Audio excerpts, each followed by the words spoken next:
Hello everyone, আমি জয়ন্তী। আমার নতুন একটি ভিডিওতে তোমাদের অনেক অনেক ওয়েলকাম। আশা করি তোমরা সবাই খুব খুব ভালো আছো, আর আমিও খুব ভালো আছি।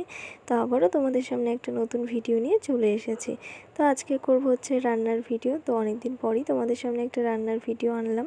তো ভাবলাম আজকে একটা নতুন কিছু ট্রাই করবো আর তোমাদের সাথে একটু শেয়ার করি। তো রান্নাটা করার পরে আর খাওয়ার পরে আমার মাথা ঘোরাচ্ছিল, তো কেন সেটাও তোমাদেরকে বলবো। তো নিজের রান্না খেয়ে নিজেরই মাথা ঘোরাচ্ছিল, তো কেন সেটাও তোমাদেরকে বলবো। তো চলো পুরো ভিডিওটা দেখতে থাকো। তো এই যে দেখতে পাচ্ছ, এটা হচ্ছে গিয়ে কাতলা মাছ। তো এখানে নুন হলুদ আর একটু তেল দিয়ে ভালো করে মাছটা মাখিয়ে রেখে দিলাম কিছুক্ষণ। ততক্ষণ অবধি দেখো এগুলো ভিজিয়ে নিচ্ছি। এখানে হচ্ছে গিয়ে কাজু 2 প্যাকেট নিয়ে নিয়েছি, পোস্ত, আর দিয়ে দেবো হচ্ছে হলুদ সর্ষে।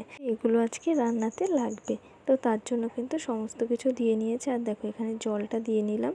তো জল দিয়ে এটা 30 মিনিটের মতন ভিজিয়ে রাখতে হবে। তারপরে কিন্তু এখানে আদা পেস্ট করে নিলাম। তো এই যে দেখো আদা পেস্ট করা হয়ে গেছে। এইবার কিন্তু সমস্ত কিছু আমি দিয়ে দিচ্ছি। তো 30 মিনিট আমি রাখতে পারিনি, এই 10 মিনিটের মতন রেখেছি। তারপরে কিন্তু এখানে দিয়ে দিলাম একটা কাঁচা লঙ্কা, আর হচ্ছে গিয়ে সর্ষের তেল, আর সমস্ত কিছু আবারও পেস্ট করে নিলাম। তারপরে রান্নাঘরে চলে এসেছি। এখন হচ্ছে গিয়ে মাছটা ভেজে নেব। তো এটা হচ্ছে গিয়ে কাতলা মাছ, তোমাদেরকে তো প্রথমেই বললাম।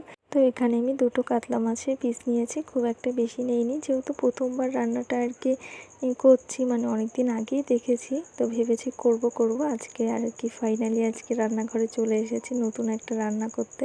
তো দেখা যাক কীরকম হয়, তোমাদেরকে তো অবশ্যই বলবো। তো এখানে দেখো আমি কিন্তু তেলের মধ্যে, মাছ ভাজা তেলের মধ্যে ওই আদা বাটাটা দিয়ে দিলাম। তারপরে মানে পেস্ট করা আদাটা দিয়ে দিলাম। তারপরে কিন্তু সমস্ত যা পেস্ট করেছি, কাজু বাদাম যা ছিল আর কি, সমস্ত কিন্তু কড়াইয়ের মধ্যে দিয়ে দিয়েছি। তারপরে সামান্য একটু জল দিয়ে তারপরে কিন্তু এখন ভালো করে নেড়ে নিতে হবে। তো সমস্ত কিন্তু ভালো করে একটুখানি নেড়ে নিচ্ছি এখন। তো কোনো কিছুই কিন্তু ফোড়নে দিতে হয়নি, মানে মাছ ভাজা তেলের মধ্যে পেস্ট করা আদাটা শুধু দিয়ে সমস্ত মশলা দিয়ে দিয়েছি। তারপরে কিন্তু ভালো করে এখন কষিয়ে নিচ্ছি। তো যাই হোক, রান্নাটা কিন্তু আমি অনেক দিন আগে দেখেছি, করব করে আর করাই হয়নি। তো আজকে এই যে দেখো এখন করছি। এখন একটু গরম পড়ে গেছে, এত মশলা খাওয়াটা ঠিক না, তবুও আমি একটু ট্রাই করার জন্য আর কি করলাম। আর এটার মধ্যে কিন্তু হলুদ দেওয়ার, মানে আমি যখন আর কি মাছ ভাজার রেসিপিটা দেখেছিলাম হলুদ দেয়নি, তাও আমি একটু সামান্য দিয়ে নিলাম। আমার কীরকম একটা লাগছিলো সাদা সাদা, তো তার কারণে একটু সামান্য হলুদ দিলাম। তারপরে কিন্তু দেখো এখানে পরিমাণ মতন এখন জল দিয়ে নিলাম। তো জল দিয়ে এখন একটু নেড়ে নেব, আর এটা এখন ফুটবে ভালো করে।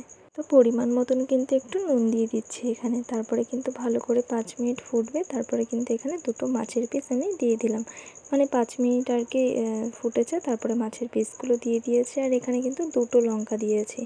আর দেখো রান্না করতে করতেই কিন্তু গ্যাস চলে গেছে, খুব ভালো, মানে রান্নাটা প্রায় হয়েই গেছিলো, মানে হয়েই গেছে আর কি। আর এই 2 থেকে 3 মিনিট আর কি তরকারিটা ফুটতো, তার আগে আর কি গ্যাসটা চলে গেছে।